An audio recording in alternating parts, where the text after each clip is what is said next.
Welcome back to the Stories of Northern Life podcast, brought to you by the Sault Ste. Marie Museum. I'm your host, Nicole, and today I'm bringing you another episode of our Queer Project series. This is an interview with Alex Flood.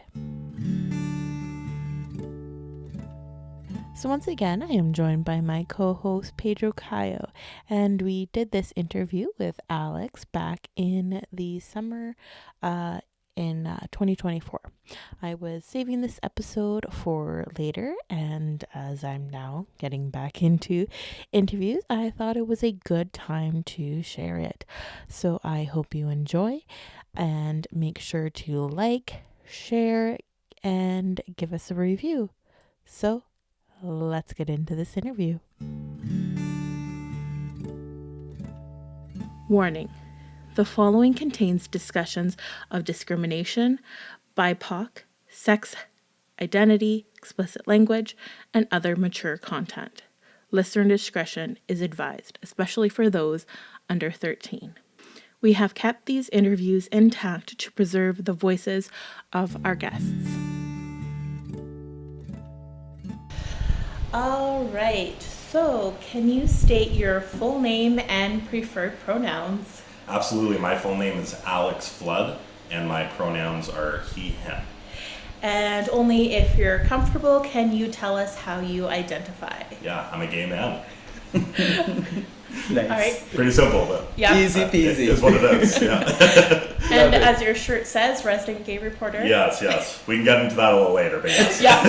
I don't publicly identify as that, but here we will. So when and where were you born? Yeah, born right here in Sault Ste. Marie. Lived in the east end of town pretty much my whole life, other than 1 year in the central part. And moved to Toronto for a couple of years for school, and then missed home, came back home. So this is this is the place I want to be for the rest of my life, I'm pretty sure. So Yeah. Nice. yeah, What was your childhood like? really good. Full of support, full of love. Looking back on it, I didn't appreciate it enough at the time, but with age and with each passing year, I find I appreciate it more and more. Mm-hmm. Very loving parents, very loving grandparents. I still have all four of my grandparents. I'm 25, Aww. which is wild. So they were huge support systems for me. Yeah, very loving, support of older brother Connor and his wife Morgan. So I've just been absolutely blessed. We have a pretty big family too in town.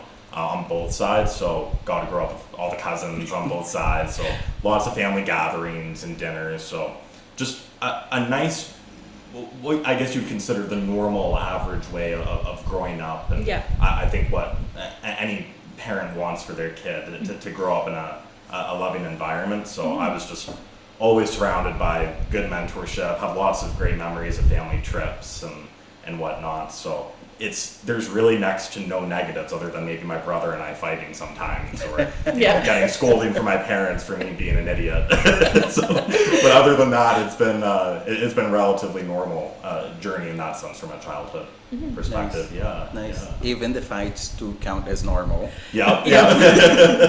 We all have them. Yes.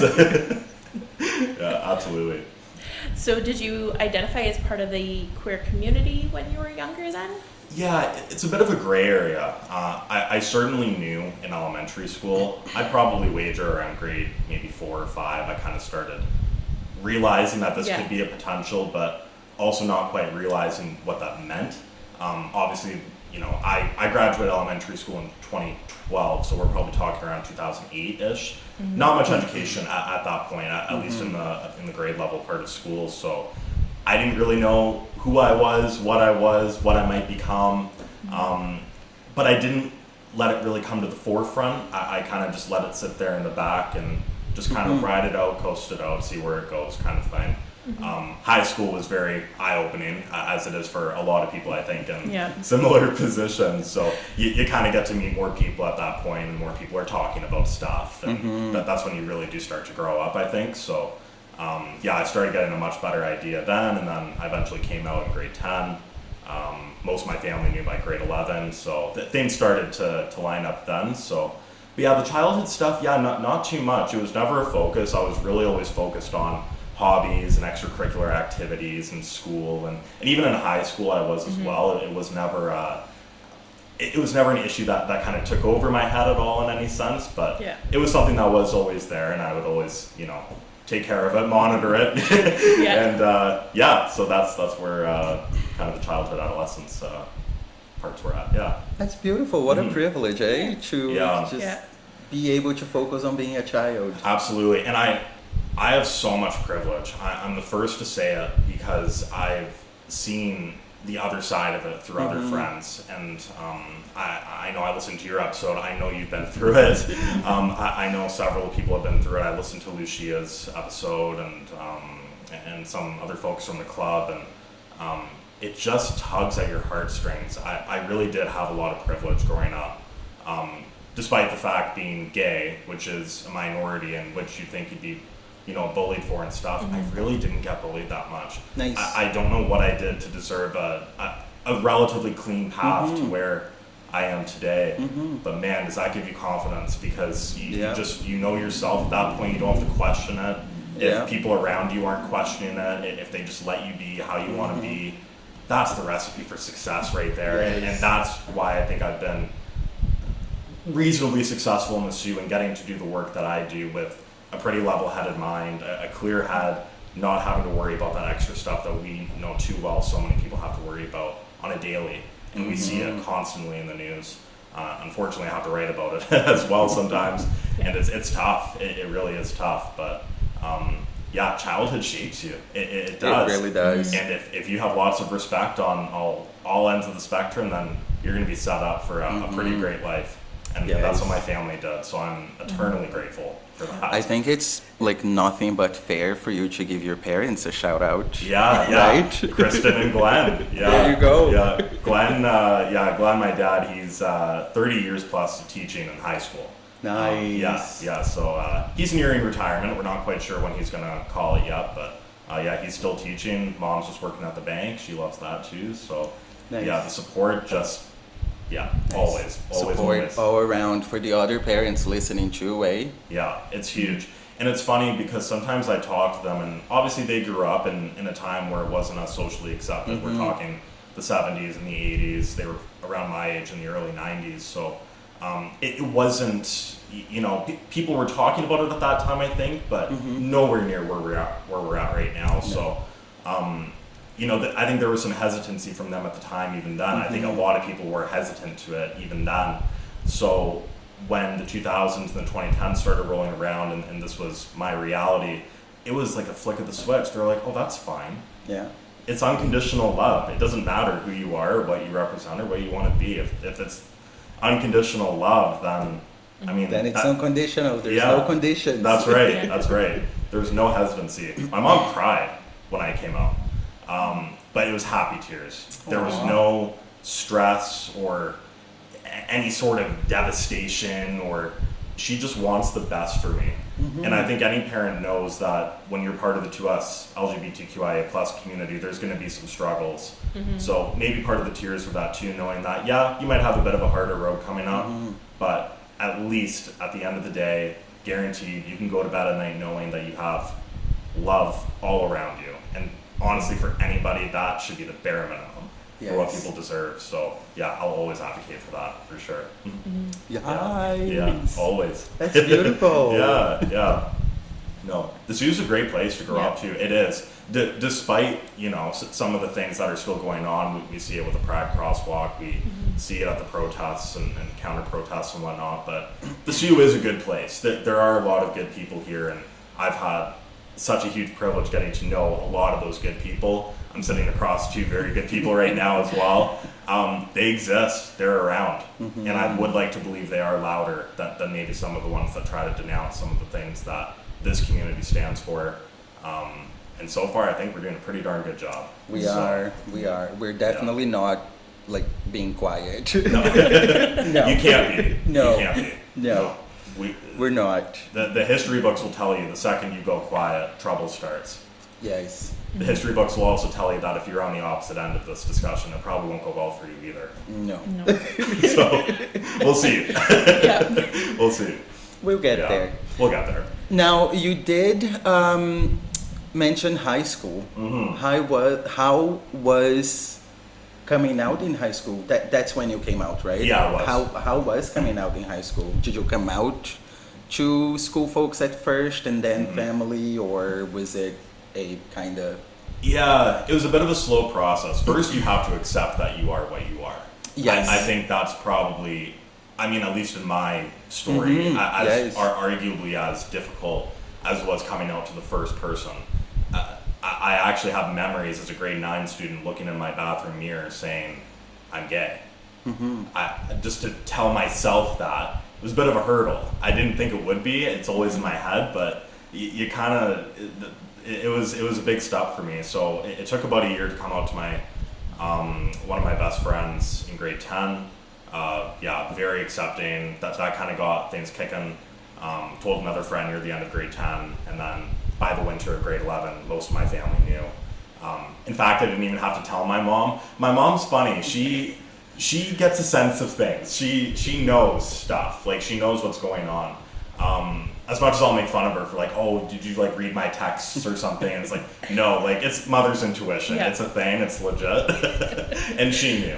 So very respectfully, she said, have you been doing okay? And I said, well, maybe struggling a little bit. And she said, did you want to talk about any of it? And I said, well, we definitely can. And I knew when I said that, we were probably leading to that discussion, and I was pretty sure she already knew. So she just kind of asked.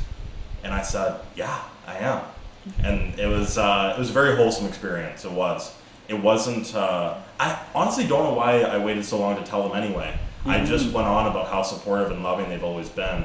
I never had a concern that they wouldn't be, but it just took me some extra time. I think to make sure that I would be ready to open up about that. And the floodgates opened once I did. It just felt so good. It was great. So very lucky to have that experience. I told a few more friends in high school. By the end of grade 12, I think most people kind of figured. It's not something I've, I'm not sure how you would word it properly, but I haven't been like too showy about it or anything, kind of kept to myself a little bit, maybe a little quieter. I've always been a bit of a quieter person anyway, so, but you know, the people who knew me and my friends, they knew and they were all accepting.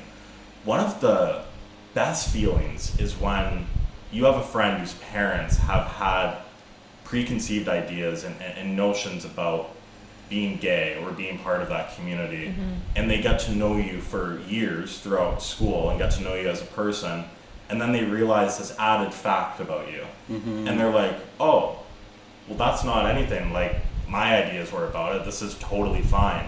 So when you kind of get to shift people's perspective on an issue like that, which isn't an issue, but a topic like that, it's kind of rewarding in a way.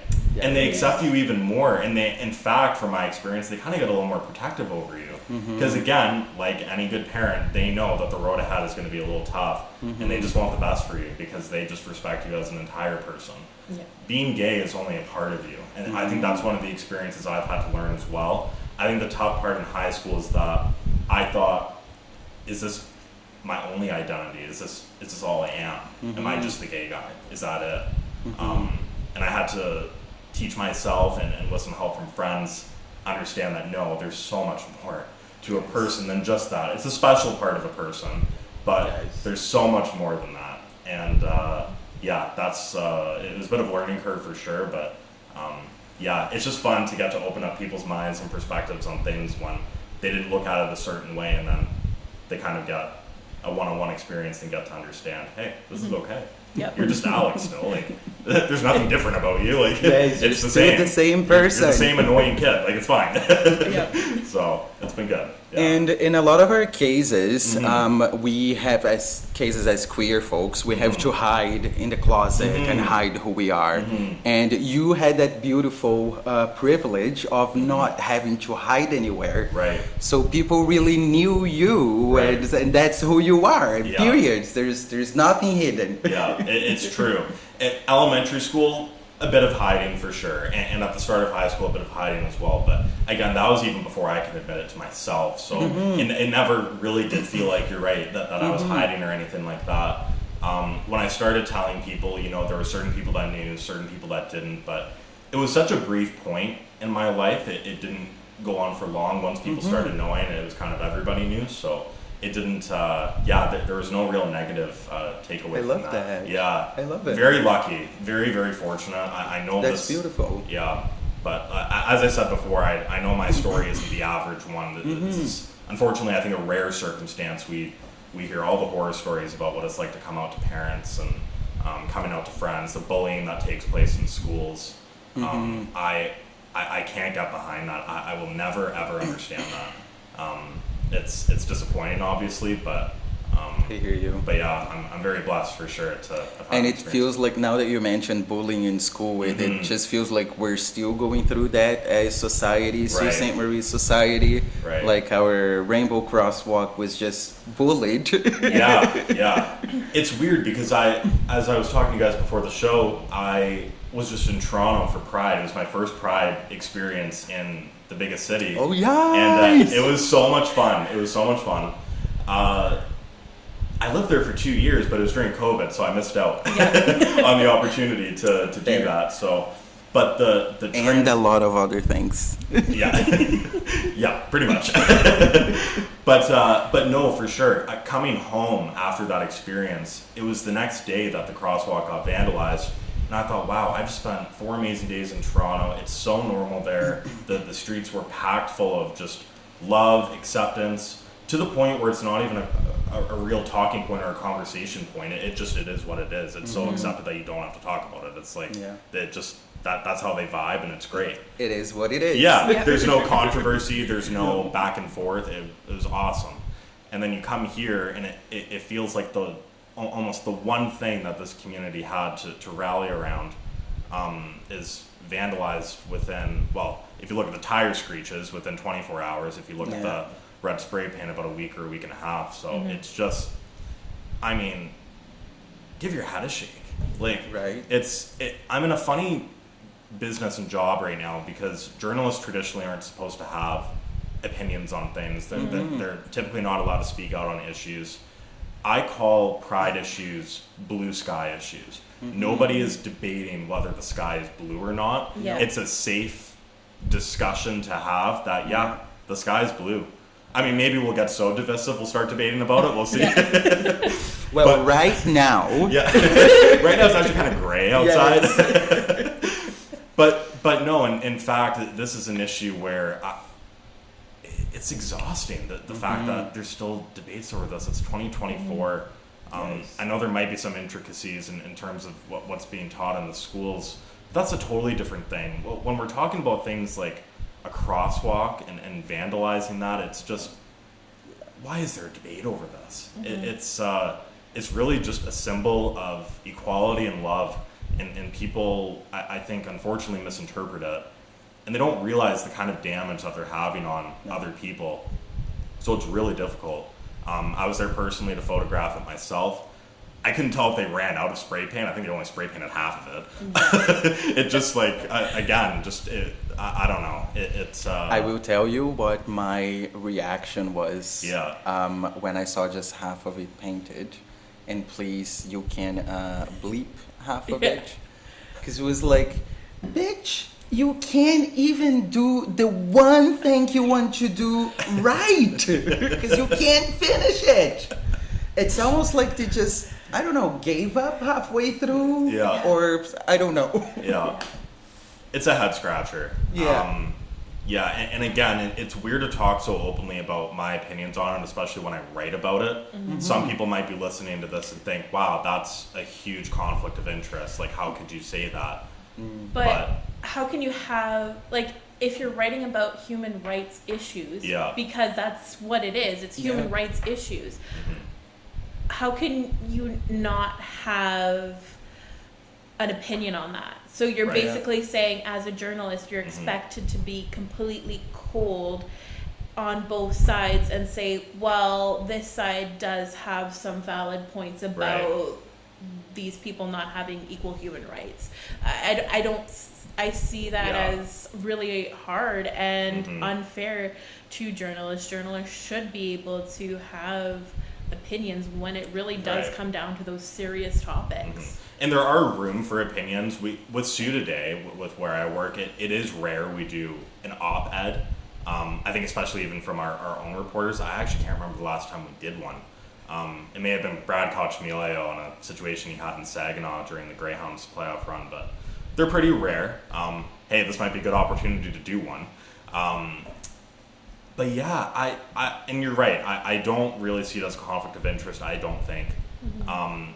We all have opinions. We're human. Yes. Any journalist that would tell you they don't have opinions on things, I think would be lying. I've only been a journalist 3 years, so I don't know how much merit I have in making that statement, but at least in my case, I mean, everybody's got opinions on everything.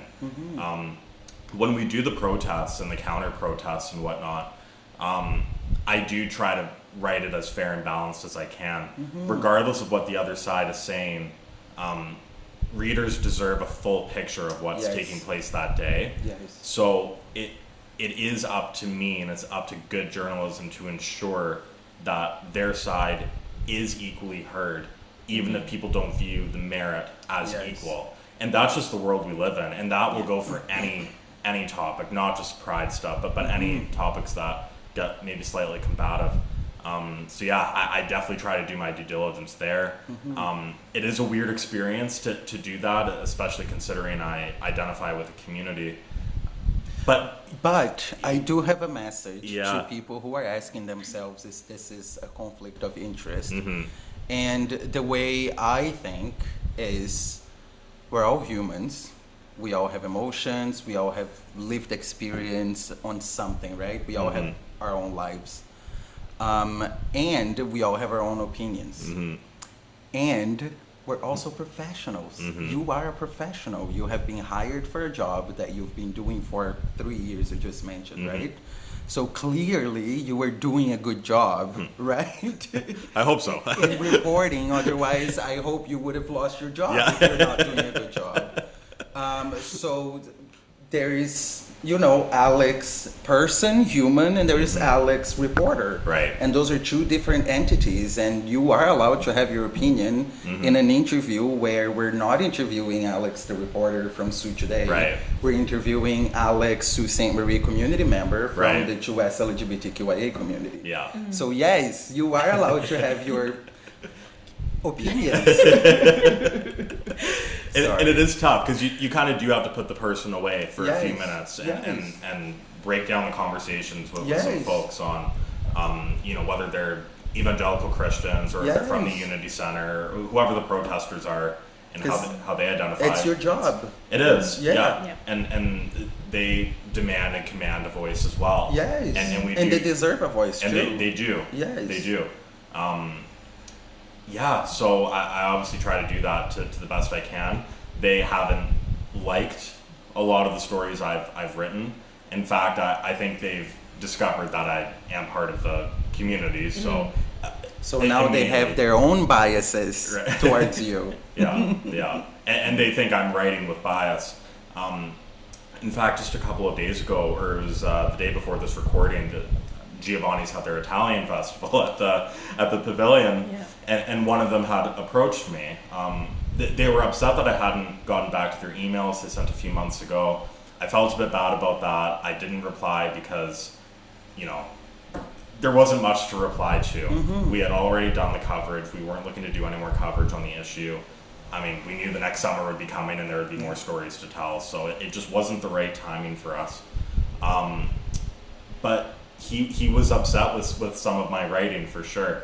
And I appreciate when people are honest about that, because that's how I'm going to get better as a journalist too. I'm very early in this career. I'm a noob,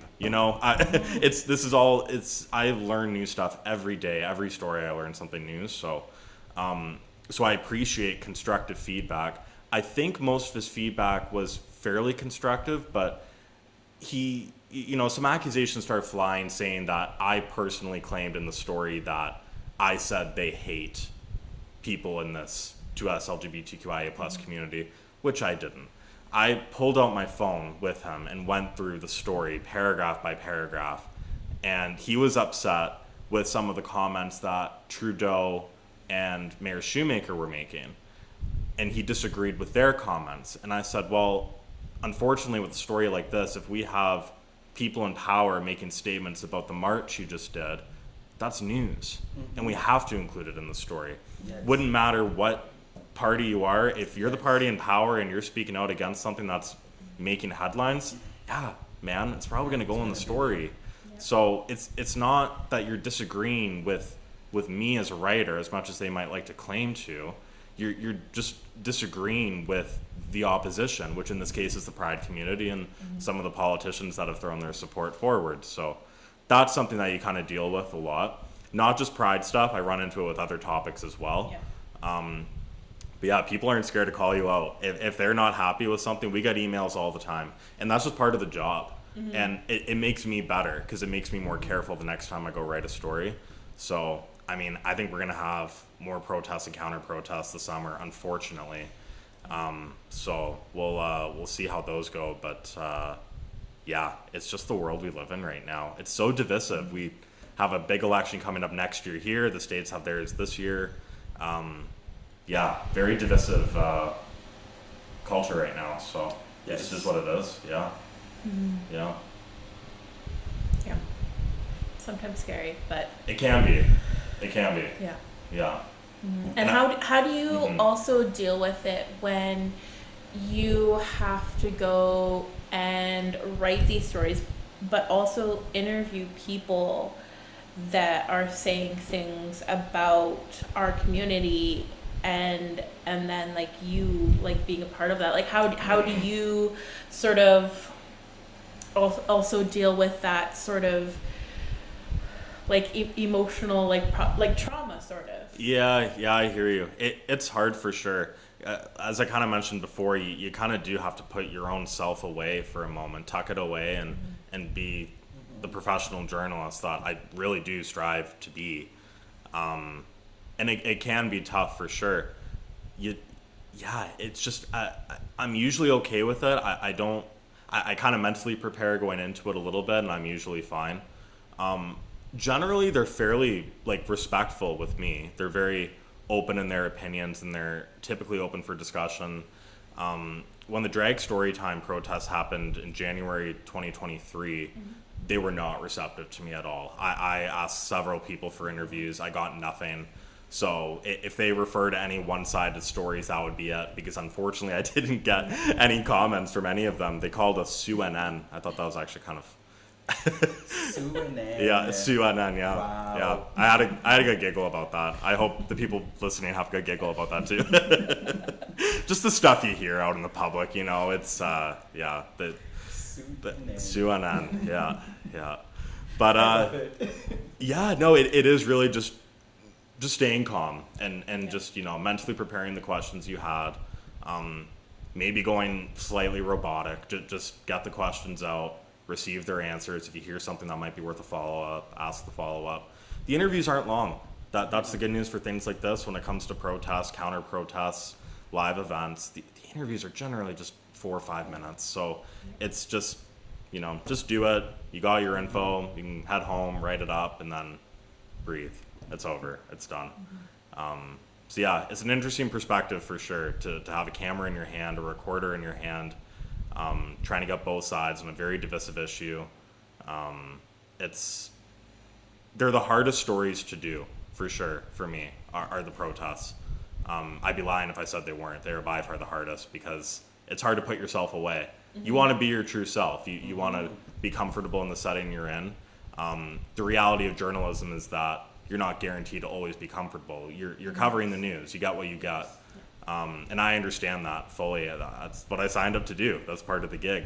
But yeah, it can get a little uncomfy sometimes, but you push through it. And do you find it challenging, the fact that we are also in a small community? A little bit, for sure. I think it's made especially more obvious when you go to a big city like Toronto, as I'd mentioned, and then you do come back.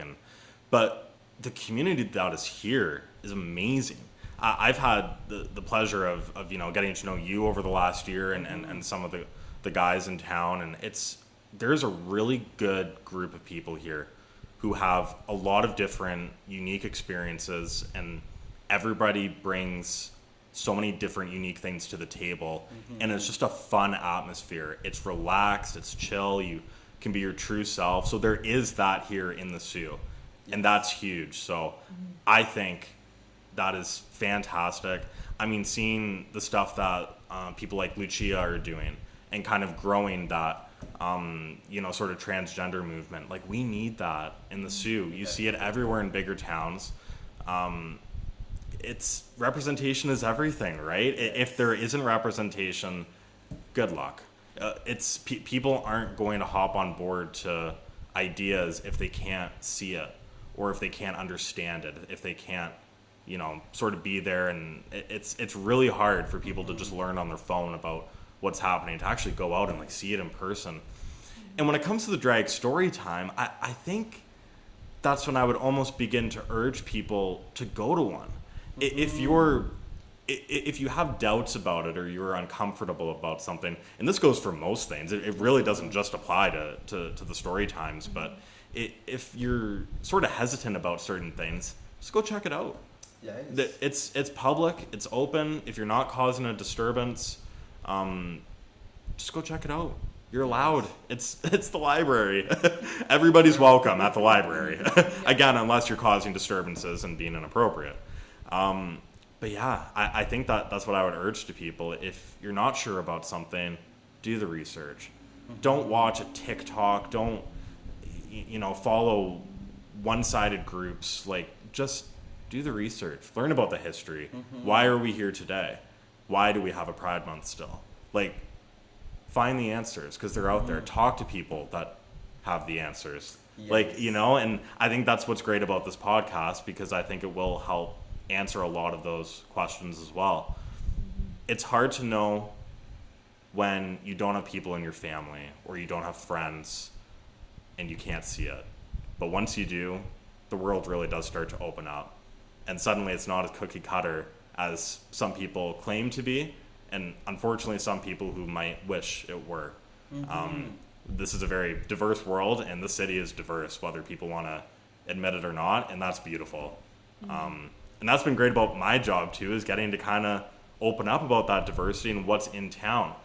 We obviously have lots of newcomers to the Sioux. We've done lots of stories on that, from all the feel-good stuff to maybe the more controversial side of it. Are we letting in too many kind of thing? So we do all sorts of topics on that for sure as well. But yeah, we're a diverse town, and it's great to see. I mean, you go to these public events, you're watching like the Latin Hispanic community like do all their fun stuff and dances and songs and music, and it's just, and the African Caribbean Association as well. They have beautiful dresses. They have so many cool things about their culture too. I don't think our parents got to grow up with that. It was very limited. So what an honor to be here in 2024 and get to see that. It's such a luxury. Report it too. Oh, happy to. More than it's not a job. It's not. It's a passion. And when we get to do feel good stuff like that, bonus. Huge bonus.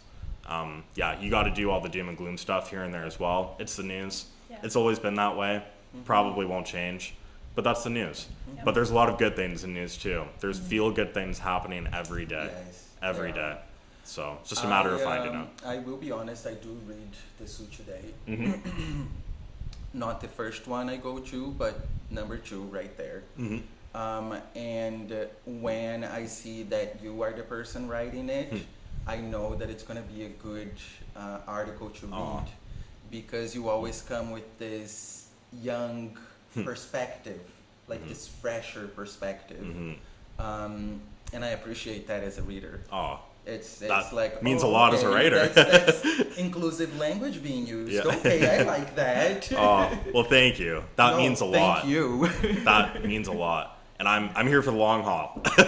So we appreciate that. No, I really appreciate you saying that. I liked how you touched on the inclusive language, because again, when we go back to that discussion of maybe it being controversial for a gay writer to be writing on gay issues, well, at the very least, the language is going to be inclusive. So for anyone that's in the community that's reading it, they're not going to have to read something that might be inaccurate in 2024. Maybe it was okay a few years ago.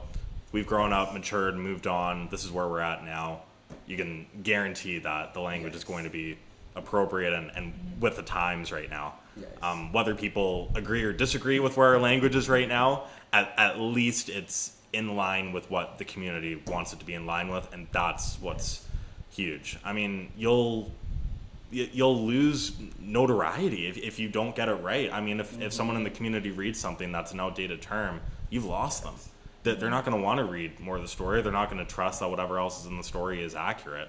So you do have to be careful. And I am thinking about that constantly. And again, it's not just Pride community either. It's all sorts of things. All just communities. Yeah. Inclusive language is about that. It's it about is. everybody being included. And it's not soft, and it's not like anything. It's not woke. We're at a time right now where it's just about respect. Yes. And it's about love.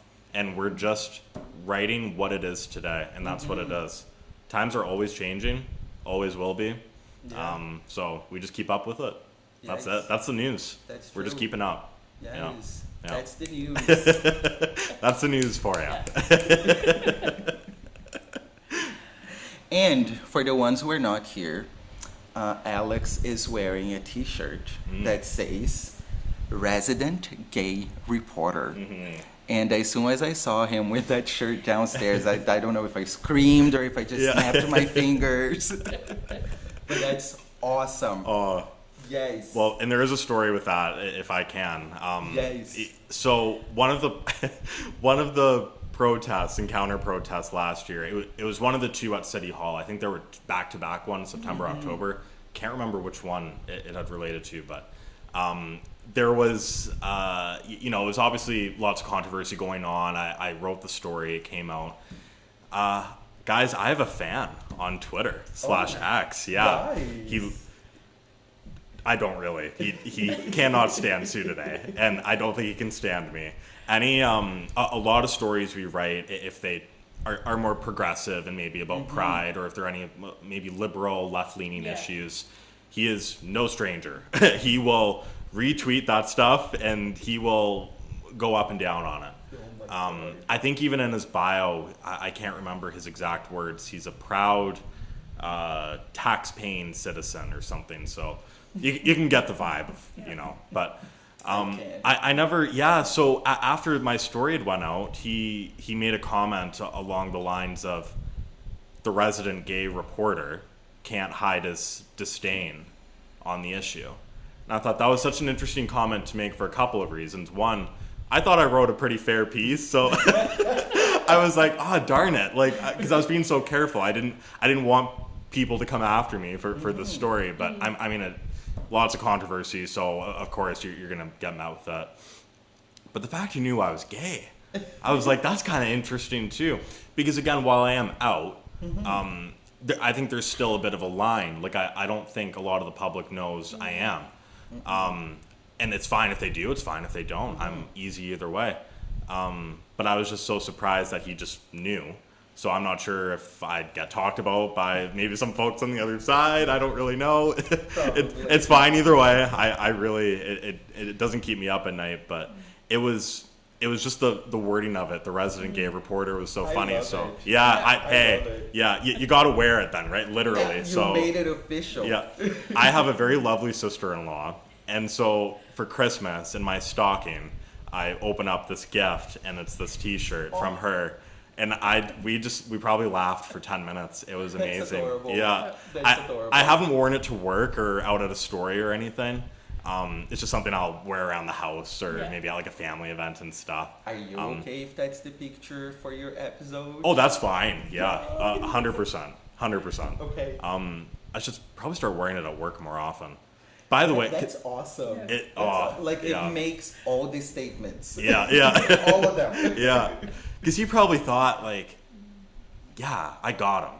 That was like a good crack or a good joke to make. And it's like, well, I guess you did because it's on a shirt now. Yeah. So props to him. But yeah, people in the community will do that. You get all the emails. People will talk about you publicly on Facebook, Twitter. It just is what it is. It just comes with the job. It really bugged me at first. as a 22-year-old at the time entering this industry, you do take it personally at first, because you're not used to that. You're not used to having people come at you and disagreeing with your work and with your stories. There's not many jobs out there where all of your work is out there for the public. Yes. So it's literally my entire job is on the internet. It's article by article by article. My work is there, and anybody can go see it. It's kind of stressful saying that, but it's not stressful for me, I promise. I love it. It's awesome, but that is the reality of it. So you just gotta roll with it. Oh, you just gotta roll with the punches. Yeah, and I have, and sometimes they might say cool things, and it ends up on a shirt. So here we are. Yeah, so it's good. I love it. Yeah, love it. It's fun. It's fun. And it really speaks to the experience of us as community, of like how we just use all of those derogatory. Can someone please say the word? Thank you. Derogatory things that get thrown at us, and we're like, oh wait, I actually can embrace that. Yeah. This is okay. I'm walking into my power. Yeah. I'm the fucking resident gay report. Or the fact that we're calling this the Queer Project. Yes. And I mean, when we interviewed Sue, she was saying she has sometimes a hard time with the word queer. Yes. Because she grew up in that time as queer was an insult, but now we're taking those insults back, sort of, and taking that power away. Right. And so it's like, now, no, we have the power. Right. And we're using these words for us. It's how to shut down a bully, right? It's shutting down bullying 101. We learned about it in school. If you don't give them the time, the space, and the place to go up one side of you and down the other, if you laugh at it, make a joke about it, maybe even just join in on it. You take all that power and aggression away. It's comedic. While it can be hurtful, and not to take away from the people who genuinely struggle from bullying, because it's absolutely terrible. Yes. A great response, I think, as kids get older, is realizing that, hey, maybe if I just laugh with them, you've just taken away all their power. They're defenseless now. The bullying comes from a really, really poor place, and if you don't feed it, it goes hungry and it dies. Yes. So that's absolutely the mindset with the shirt. I was very tempted to take a picture of the shirt and send it to the guy. I'm not that kind of person. I'm not really a confrontational, maybe abrasive type, so I don't think I would do that, but we joked about it. It might feel good for a second, and then well, you won't even need to send him a picture. He will see it on Sue Museum's Facebook page. That's true. That's very true. Yeah. Nice. Yeah. So I guess that is better than sending him the picture. Yeah. I agree. Yes. Yeah. No. I did have another question about as a gay reporter in a small town, also a younger person, has it ever become personal that people, I don't know, found where you live or threaten your family? Like, how is that going? Yeah, I think also I'm very lucky and privileged in this regard. I can't think of an instance where I have been. Nice. The threats, very, very minimal. Nothing to the extent of like coming to your house or finding you or anything family related. Nice. It's more of just comments about the story and what's wrong with you, why would you write this kind of thing. So those aren't even really classified as threats. That's just criticism. So hopefully it stays that way. Obviously, fully prepared to deal with it if it does happen. Because again, unfortunately, we have too many friends that have dealt with that and continue to deal with that. So, I'll certainly be seeking out advice if it does happen. Really hope it doesn't, though. No, we won't. But let's keep it that way. Yeah. But it is, you are in that kind of business where I wouldn't even have to be gay to get threats like that. Reporters and journalists get threats all the time for. I think you would laugh at some of the things you'd hear about because, like, even topics that aren't really that controversial and people just have a big disagreement with, and if they're not, you know, levelly thinking about it, then, you know, the comments get made. It's so easy to type a message and send it off. It's far too easy to do that. That's just the world we're in right now. So yeah, will it happen eventually? I mean, statistically, probably. Yeah. But I've been very lucky so far that it hasn't. Yeah. Nice. Yeah. We hope to keep it that way. Yeah, 100%. Yeah. Do you want to ask the question then? Yeah. So, what's it like being openly gay in the workplace, and how? So you've sort of talked about the reaction, sort of from the public, but what's it like, sort of in the office? Yeah, it's great. It's great. There isn't a single employee in the Village Media office here in the Sault that they're perfect. Like they're so inclusive people and just genuinely nice people that it almost doesn't even have to get talked about. It's to the point where it's just part of the day, and they're just great people to work with and to deal with. They've always been inclusive. They've always striven off of it. So it's a great place to work too. It's a great building. Lots of history in that building. I think it used to be a bank, like way back. Like it's an old building, but it's been touched up on a lot. So there's even like a bar downstairs and like a workout room and stuff. So it's a very social atmosphere and a very positive atmosphere.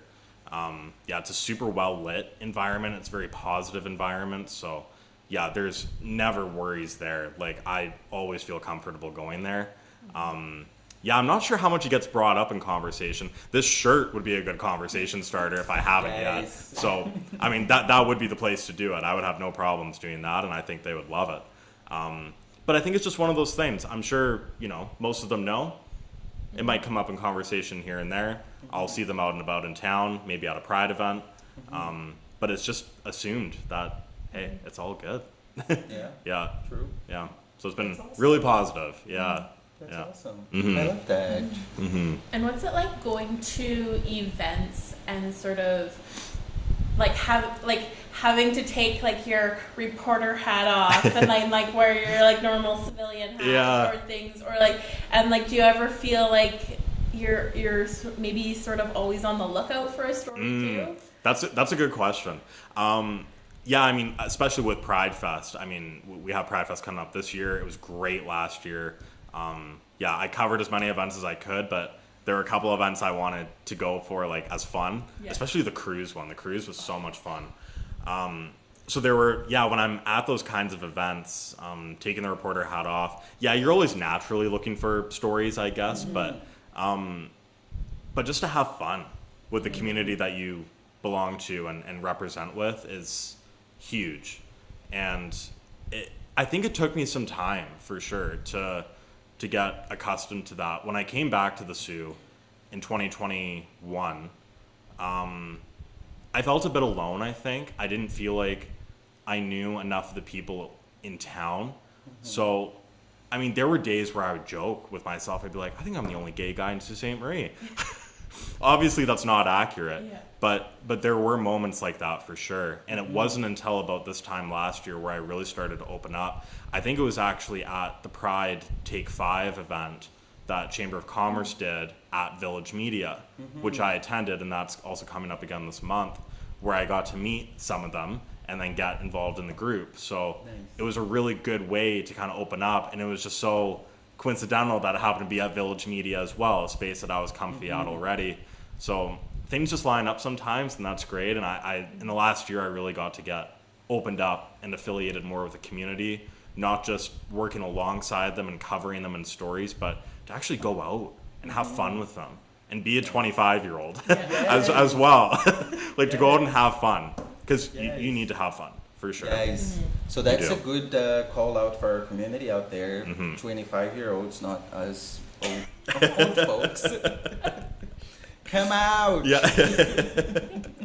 It's beautiful summer days we're having. It is. Including the rain, because the rain is beautiful. Yeah, well, today was supposed to be thunderstorms, and it's warm and beautiful. It's cloudy, but there's not a raindrop in sight. Yeah. No. Well, with Pride Fest coming up, I mean, I'm not here to promote them or to promote Sault Pride, but I certainly support the events they put on. And I would urge anyone, if you have doubts or inclinations about it or anything like that, just go and check one out. Just go see. Just, keep an open mind. It's the Sioux. There are lots of good people here running lots of good events. Yes. I think the first big event Pride does at the Pavilion, I would probably recommend people go check out. Proud. Yeah, Loud and Proud. And Loud and Proud Family Fun Day. So it is an Right. event that is for sort of that whole family. July so it 21st. Yeah. Yes, it's a Sunday. And 1 the to Sioux 4. Museum will be there. Nice. Yeah. Yes. So will OHAS. Yeah, that's awesome. I'll Yeah. be there too. And with your vigil as well, the other day, I mean, that was amazing, and we need more stuff like that too. We really do. Again, it's representation, and there are things that just have not been talked about enough in the Sioux. And if we can open up a conversation about HIV and AIDS and realize that there are people living here with it, and that it shouldn't be a topic that's off the table, it should be in the middle of the table, an open discussion about it in a great setting. And you guys did that, full stop. It was amazing. So I think it just, Alex. no, I mean that genuinely. And No one can see me, but I am blushing. yeah. That's my job. I try to make people blush, No, I think I actually terrify people as a reporter. Most people don't want to talk to me. No, in all seriousness though, yeah, representation's everything. And if people know that there are people like yourself out there fighting the good fight, having fun events, making a change, then what a difference. When I was in grade 8, again, very limited education on the Pride front. But what will always stick out for me was that we had a presenter come in. I think he was a student from Sir James Dunn. So this would have been in 2012. I think he had already graduated from the Dunn a few years by that point. Because the done was done by that point. Dunn was done by that point. Okay. Yeah. Thank you for the rest. Yeah. So I think he may have been in high school, maybe like mid 2000s. But he opened up about his gay experience in that school and the bullying he went through and everything else that came with it. And that was kind of, I was 13, and that was my first opportunity to hear about someone who went through those kinds of experiences. And it helped a lot to know that there was somebody else out there that was going through that kind of thing. I wasn't going through it, but it was nice to know that, wow, people have had it really tough, and we should be learning about that. You can't move on if you don't learn the history and learn what people have gone through. And if it's at a local level and it's happening in your backyard, it's happening next door, like, those are the stories that got to be told. Like, and again, it doesn't even just apply to Pride. It applies to so many different things. Yeah. If people are getting bullied and made to feel lesser than just because of things that aren't in their control, I think one of the things that has frustrated me the most is that people think these things are a choice. That's been a really, really difficult thing for my head to get wrapped around on. If two sides can't come together and agree on the simple fact that it is not a choice, at least speaking from my perspective as a gay person, I didn't choose to be gay. Why would people choose for a really different life and perhaps a harder life at that as well? People don't do that. I've never met one. I never will, because they don't exist. They don't exist. People don't choose to be that way. So if we can't come to an agreement on that, then I think there are some fears and concerns of, okay, how are we going to agree on these more complex issues, maybe when it comes to what the kids are learning in school. But if you can't agree on the simple fact that it isn't a choice, then you can't move forward. Yeah, you get stuck already, and the race hasn't even started. You haven't even left your running spot, let alone trying to get to the finish line. So that's been really tough. Also, when it comes, I think, to some of the education in schools, I referenced it again. I think my first major experience was in grade 8. I don't know anybody personally that's gay that realized it after they were 18. Almost anyone you talk to is pretty sure before they're a legal adult. Yeah. So I was 9. Yeah, and I probably wasn't long after, honestly. So if you're removing it completely from schools and you're letting the kids fend for themselves on social media, you're letting them fend for themselves based on the people they're surrounded with outside of school, it's essentially like banning books because of content in it that you don't agree with. If you have a location, a classroom with a trained, trusted educator, that's the best place to learn it, in my opinion. Again, I don't often get to have opinions, but I think it's safe to say that the vast majority of people who are in this community knew they were going to be in this community before they were 18. And if you're removing it completely from schools and trying to vouch for these ideas that, oh, well, I just don't want my kid to know about this until they're an adult, that's not how the world works. They're going to learn about it in other avenues and other ways that might not be appropriate. They're worried about inappropriateness in the school. That's not where it's going to be inappropriate. It's going to be inappropriate on their phone. You're going to see inappropriate things out there in pop culture and through your friends and the people that you surround yourself with. You're essentially removing the one place, a classroom, where you can harbor it and keep it safe. And I know that's been discussed with the protests and the counter protests. So and it's interesting to me because we don't need to go too far back to remember what it was like when we were prohibited from saying those things at school. Right. My time at school, like, we weren't talking about being queer or gay at school. It was hard. Yeah. My parents' time, my grandparents' time, we know how it was. Yeah. Why are we trying to get back there? And if you go back even further, I wouldn't have gone to school. True. That is true. Yeah. So it is nice to see we've come a long way. Yes. But it is obvious there is still lots left to be done. I also don't know how caught up people are on what genuinely is being taught in school right now. I don't think people are. I don't think most people are. And it might even be on both sides. It's hard to know unless you're there. Or if you have a kid that comes home and talks about what they learned that day. It is really hard to know what is actually happening in the classroom. But at the end of the day, it's just an understanding. I kind of make this comparison sometimes. I'm not sure how accurate it would be, but you know, if you have a kindergarten class and you're reading a children's book about a family of bunnies, for example, let's just say, a mom and dad, son and daughter, nuclear bunny family kind of thing. How bad would it be if the only change and difference, the story reads the same way, it has the same cover, the logic, the feel good, everything has stayed the same, but it's 2 dad bunnies instead. But everything else is the same. There's no preaching, there's no trying to confuse or convert. It's just, this is just a family. Because there are families out there like that now, and we see it more and more every day. If you take away from people who grow up and live in this, I don't want to sound harsh when I say it, but pretend world that this isn't happening, it's going to be kind of a shell shock when they realize that these do exist. Yeah. And does that create bullies? Does that create discrimination?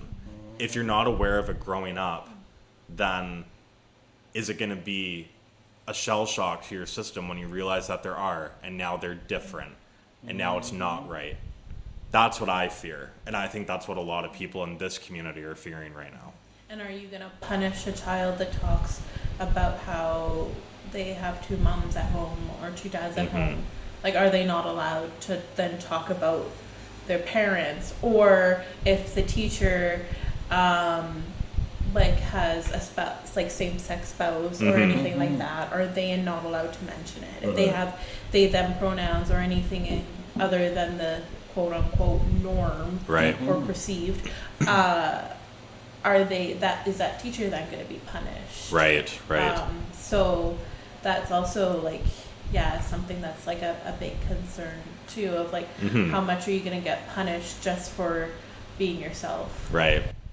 It's a very heated debate, and I'm sure people are going to listen to this and they might be offended by a couple of the comments I've made, but I say them only because of that incredibly special experience I had in grade 8, getting to listen to someone else's story. I was talking to one of my friends the other day. She wasn't too sure about how to feel about some of the education for the younger kids, but was more open to the idea of like the grade 4, grade 5, grade 6 plus. And while maybe their views and my views don't align completely, I at least have respect for the fact that they're still open and willing to have a conversation that yes, like there should be things in the school that should be discussed. And just in terms of how the world works, every family is not a nuclear family. No. Every family is no longer a mom, a dad, and 2 or 3 kids. It's not like that anymore. Most are. A lot aren't, though. And I think it's almost an injustice to pretend that is the type of world that we're still living in. And we're hanging on to it. But that's not how it is anymore. It isn't. And what are we hanging on to? Yeah. Anyway. Yeah. No, it's tough. And, they'll say, well, we don't want them trying to turn our kids a certain way and whatnot. And to that, I'll say, well, I had no education about it growing up, really, and I'm gay. So it's... You were trained to be a heterosexual, yeah. And here you are. Yeah. It's a tale as old as time. You grow up in a heterosexual world and you can still become homosexual. So. And we do have homosexual couples that have straight kids. That's right. Yeah. Probably more often than not. Yeah. But it's tough, It's always, I think it's going to be debated for a long time. But I think the bottom line is that if you're figuring yourself out and realizing what you might be, you're probably not even 18 yet. So that right there, I think says a lot about, just kids having that understanding and awareness at the very least growing up. And then just the fact that it's typically not a choice. I think those two things in particular are the big marquee debates that it's just, if both sides could agree on both those things, I think it would do wonders, but it's so heated right now. There are people out there that genuinely care about kids. I don't question that at all. I don't think most people on the pride side of things question about their care for the kids. They're obviously looking out for children, but I think what people have to remember too is that they're not their kids. Parents get to parent your own.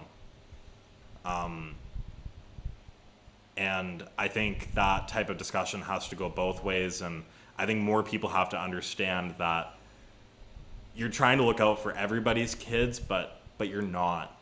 You're doing a disservice to the families who do not agree with you. And you're doing a disservice to trans kids who are trying to grow up and can't. Yeah. So it's a tough debate, but we have to expect that there's going to be more of them. And the good thing about the gentleman I spoke to at the pavilion at the Italian festival was that he was really happy about a lot of the one-on-one conversations that were happening. Perhaps you were part of those too. I think that's, the only way we're going to get through these types of issues is if people are talking about it. Conversely, the march and whatnot that some of them do, and the gatherings and whatnot, and maybe shouting from one side of the street or another, that's a protest, and that's how they run. But I think the real change, at least from what I've seen from reporting it, is the one-on-ones. That the time where people, cooler heads prevail, let's talk about it. We'll put the signs down for a second, speak to each other. I think that might be one part of the recipe, not all of it, but without discussion, it's how. I think the scary part for some of us in the community is when we see what their leadership, the kind of Facebook posts that they make on so when we get to look at it, it's kind of scary. Yeah. Like saying that they're gonna beat what they call quote unquote pedophiles, which they're talking about you and me. Right. That you're gonna beat the pedophile out of whatever. Yeah. That's scary. It is. That's scary because even though they're not saying the words, we all know what they're talking about. Right. It almost feels like a lost cause already before you even get to the protest. It just feels like, am I even going to make it home afterwards? Right. Like, is it going to be my blood shattered on the ground? Right. Like, you know what I mean? Yeah. Like, that's where my mind goes to. It's awful. Yeah. It's awful. The Facebook stuff is gross. I've seen it too.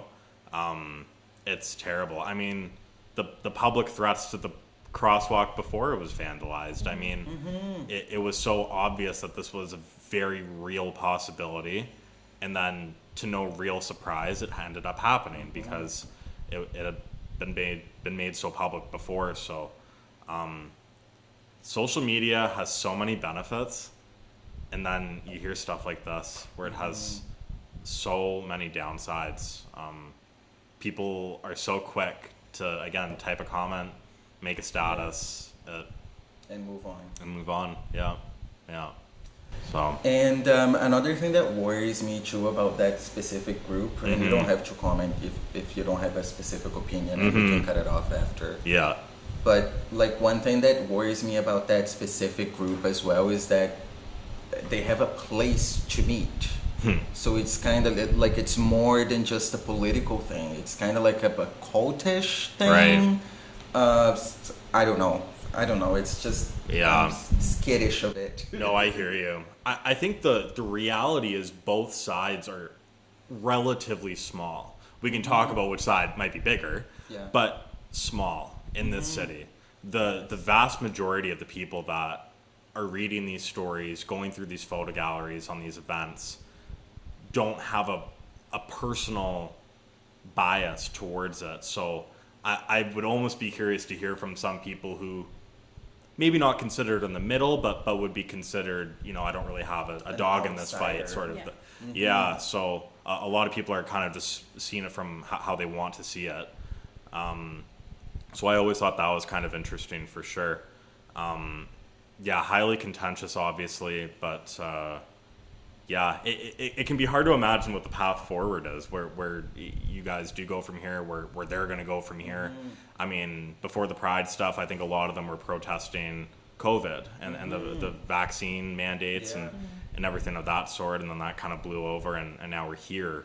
At least it comes across that way from a public image. So it is the same group of folks, at least in our town, and we can see the similarities on the group of folks that are protesting those things. And you're right, it is the same. Yeah.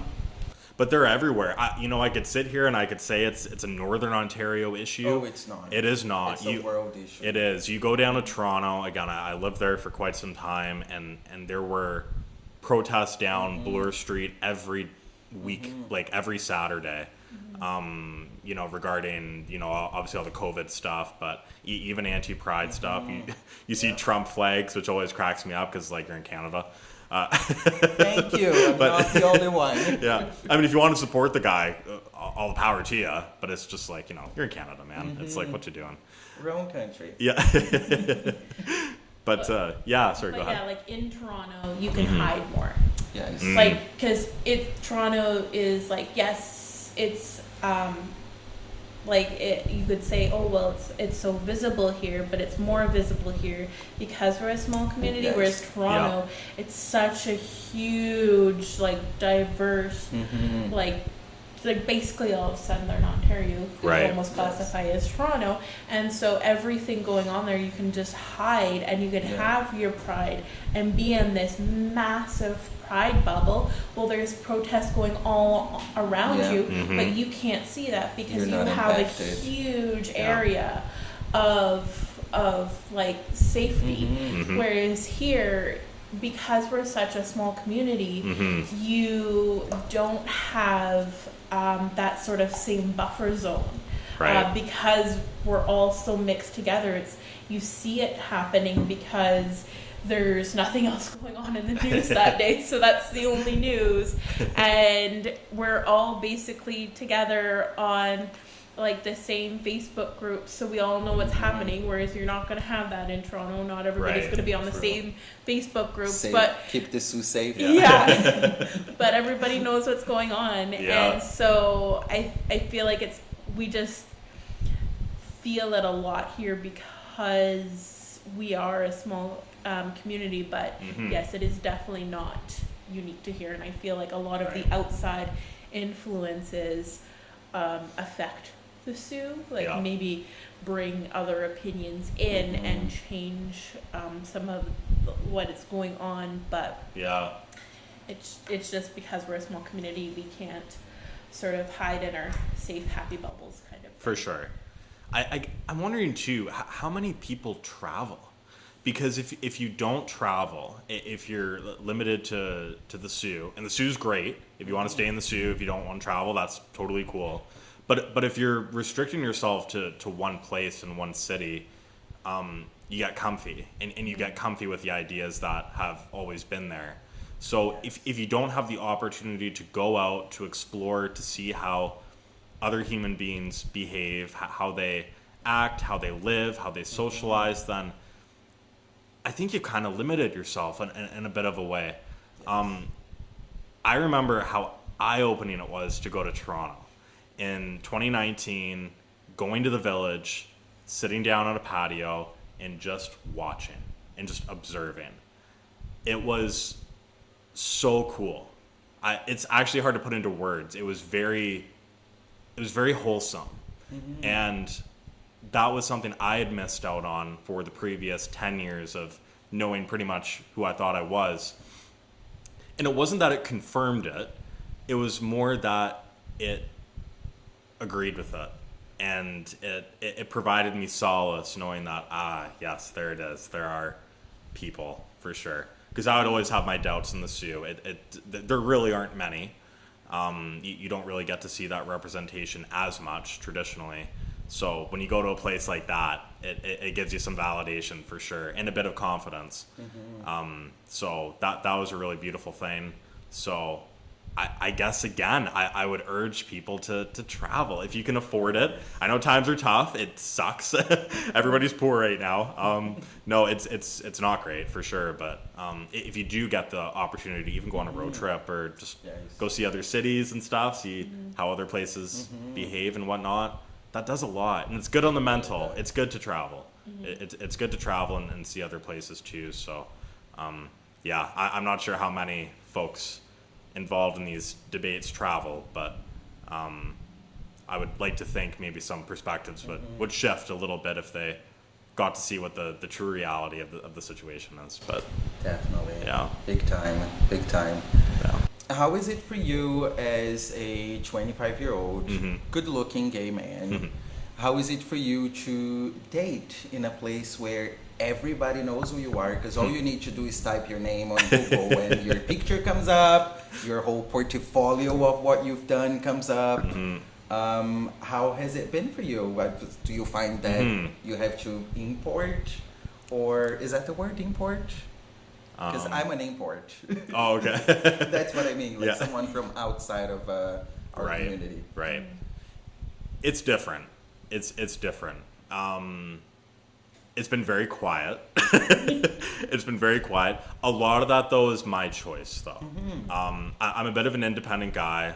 I'm usually a bit kept to myself. In fact, doing this podcast took some courage, for sure. Very glad I did it, though. So thank you for having me on it. But it's tough. I think once you kind of start to get a sense of who's here, you make some friendships and get to know some people, and you kind of figure out what you want, maybe what you don't want. A lot of that comes through experience. Obviously, that just goes with the dating scene. Yes. Experience is something that I have lacked in terms of dating, for sure. I've had a couple of opportunities, definitely, but They never really went far, and it ultimately was admittedly my call. It's a hard thing to explain, but I think the best way I can put it is that I still think I'm trying to figure myself out too. I'm still trying to, make my way in this life as a reporter, but also as like a good, decent person. And I'm still learning things about myself as I grow up in the city. So it's almost, I haven't ticked off all the boxes yet to be ready kind of thing. And I mean, the dating apps are a whole other topic. We could probably do a whole podcast series on dating apps. That's an idea. Yeah, they're tough. I've tried, as I think anybody in my position would be expected to in the city. They're also tough. It's tough to meet people and chat over the phone for the first time. And again, that's not even a pride issue. That's for anybody, for anyone who uses them. They're tough. They're really tough. Now, sometimes they go really well. I'm sure I'd love to see the stats on how many people are like married now in Canada because of a dating app. I'm sure it's gone up by a lot in the last 10 years. But not really for me. But yeah, we'll see. I got lots of time. That's what kind of keeps me going. Is that? And I hope that you're not looking for a husband at the age of 25. No. Please tell me no. Okay, no. Thank you. I'm still a kid. Yes, like you I should am. be enjoying dating, kissing, making out. That's what you should be doing. No, I do. I honestly feel like a child. I do. I'm still with the parents right now. I'm proud to admit that. They've been very accommodating. I mean, buying a house, are you kidding me right now in this market? Good luck. So the best way I can get to having my own home is being with my parents at home and save up. And they've been very patient with me being with them at home. It was an empty nest. It is no longer an empty nest. I've been right in their space. So I feel a bit bad about that. Sorry, Mom and Dad. But no, they've graciously, they've been very good with me being there. So it's kind of just a we'll see. It's never been something that I've stressed about. It's never been a priority. It's never been something I've really actively gone out looking for. I mean, unless I made a quick Tinder profile or whatever, it's like I've never really stepped out and like gone searching for it. It's not something I feel like I need right now. I need to be working on myself and getting better in this profession and kind of just figuring out what I need to do to get there, but certainly interested. I used to think I wanted kids for sure. Haven't thrown that idea out. Obviously the challenges as a gay man to getting to that point of life are obviously harder. So that'll be something I'll consider too, but 25 years old, turning 26 this year. I'm in no rush at all. I got lots of great friends, lots of great family. We have a great community here in town that we can relate to. So I'm rich in that sense. I am very rich, very privileged. And not a single complaint you'll hear from me about that at all. Nice. We love hearing that. Yeah. Yes. Yeah. And for the folks who think that gay people are all about sex, you just heard Alex. Yeah. They're not all about that. No. It's never been a priority. Genuinely never been a priority. And not even a part of me, really. I've just always had other focuses in life. And while I do like to have fun and go out here and there and get immersed in the community, that's to the side. It's part of me. Not all of me. I have other priorities as well, so it's all just a balance. You're a full human. Yeah, it's all a balance. Yeah, not one thing is overflowing the bucket. It's different stuff, kind of all mixed up. So nice. Looking forward to that. Yeah. You are a beautiful person. Thank you for being here with us today. You guys are beautiful people too. Thank you for having me, and happy Pride. Happy Pride. Yeah. No, it's great. I love that the Sioux does it in July because it does spread it out. Yeah. Nationally, June, awesome. Getting to do it in July. People from Southern Ontario could come up after doing their stuff and get to do Pride all over again. Yes. Spread the wealth, right? Yeah. That's awesome. Or we can go down and go everywhere else. And Pride everywhere else, and then come back here and still celebrate. Just a summer celebration. Yes. It's great. Let's keep it celebrating. Yeah. I'll be there for photos. Yeah. So, final question. Yeah.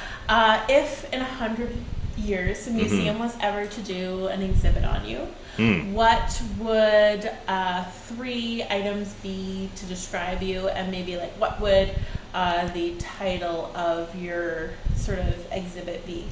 Oh my gosh, that is such a good question. I didn't look down on my sheet for that one, so I wasn't prepared to answer it. Three things that they would describe me in this exhibit. In 100 years? Yeah. Yeah. Hopefully we're still here in 100 years. Honestly. That's my first thought to that. But no, jokes aside, yeah, I mean, if it headlined with resident gay reporter, I think that would be hilarious. Yep. It would be hilarious. I can't tell how many gay reporters are out there in Canada. It's hard to know. I think because a lot of us lead private lives, you might not never truly know. Yep. So it's a hard stat to kind of define. I think I might be aware of 1 or 2. Anderson Cooper. But yes. he's the big one for sure. But yeah, if it's, resident gay reporter, that would be kind of funny. I'd proudly wear that for sure. But then again, it's not all of me. I think I would want people to remember too my openness to conversation, my compassion to hardship, to some of the harder stories we do, because that's important as well. And just listening. I think we're in a world right now where people struggle to listen. And with the way the political climate is right now, and where unfortunately it could be headed, we might not be looking at as much listening as we were used to before. So being a good listener is such a good thing to have in 2024. And I know I'm that, and I'm always going to be that. So I think I would wear that with pride as well, along with the compassion and the understanding. Doing your research before a story, understanding both sides, knowing what the right questions to ask are. Again, I've only been a reporter for 3 years.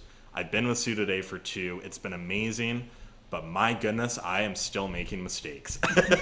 I make mistakes every day, so don't get me wrong about that. But I get to learn so much from that as well. And my answer to that question might be different in 5 years from now, because I'm so early in this career. But the things that I hold dear and close to me is that I'm very open, very honest with the people I'm speaking with, very compassionate, always an ear to listen, make them as comfortable as possible. That's the best way you're going to get information from people, is making them comfy. And then, of course, just being the resident gay reporter. So it's, it's all good. I love it. Yeah. I love it. Yeah. I love it. Honestly, you're such an inspiration to us as like a member of the community, telling another member of the community. Yeah. Like, thank you for what you do. Well, thank you for what you guys do. I've had the pleasure of covering so many stories that you guys have done, whether they're fun stories and events to the not so fun protests and counter protests, but there is no question that it is a very strong community here, made very proudly by Sioux Pride, the club, other up and starting small groups that have grown immensely in the last even 5 years. It's really, really started to come together, and you see it more. So yeah, you guys should absolutely be proud of the work that you've done. Again, the vigil you did the other night, just getting those kinds of conversations going. The Sioux hasn't had that. The Sioux hasn't had a podcast series like this with the museum where people in the community can open up about that. So props to you guys as well for doing that. It's huge. Yeah, it really is huge. And that's how you get people's perspectives shifting. If you don't have a family member, if you don't have a friend, if you're not directly involved, then it's really tough. So if there are platforms in town and things happening, then hopefully people will start to come around to, yeah, this is okay. And not only is it okay, but it's fun. And it's a good time. One thing that I wanted to ask more. Oh, okay. If you could send a message to another gay man like yourself, who is definitely not 25, maybe 15, what do you want to tell them? Yeah. A message of hope. Yeah, that's a good question.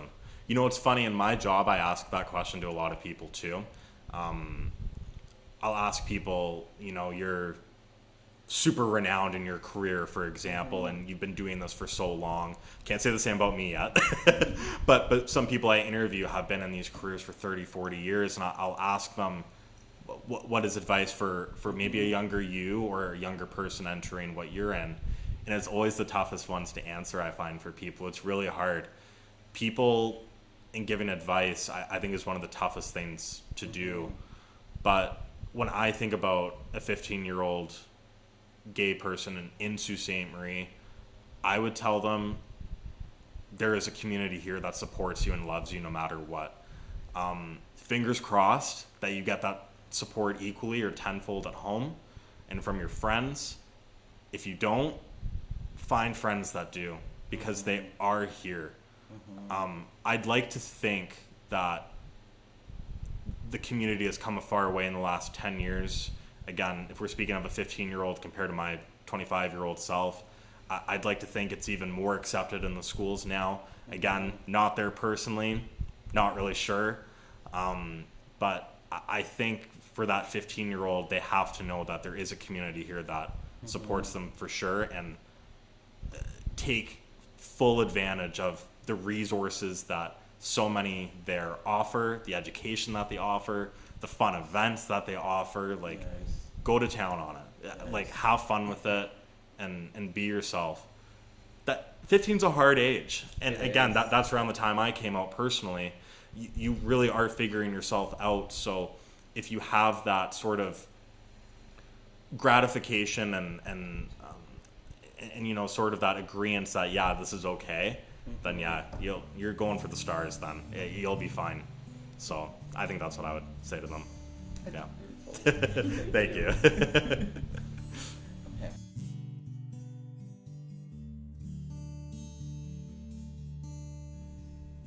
Have you been to your local museum lately?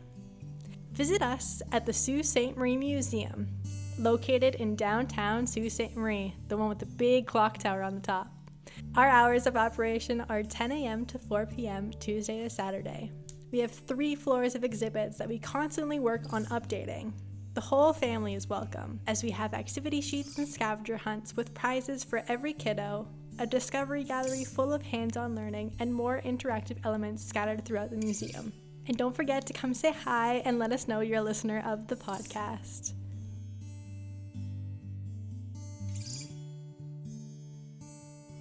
Hi, I'm J.L. Fizzell, and I write and publish poetry inspired by nature and the art of being human. These are some of my words. So this poem I'm about to read you is about choosing your words wisely. It's called The Movement of Words, and it's from my 4th book, Human Nature. Words can be the genesis of something great and terrible. We toss them around, sometimes like leaves in the fall, and others like stone, never really considering what kind of ripples they will make, or where the wind might take them.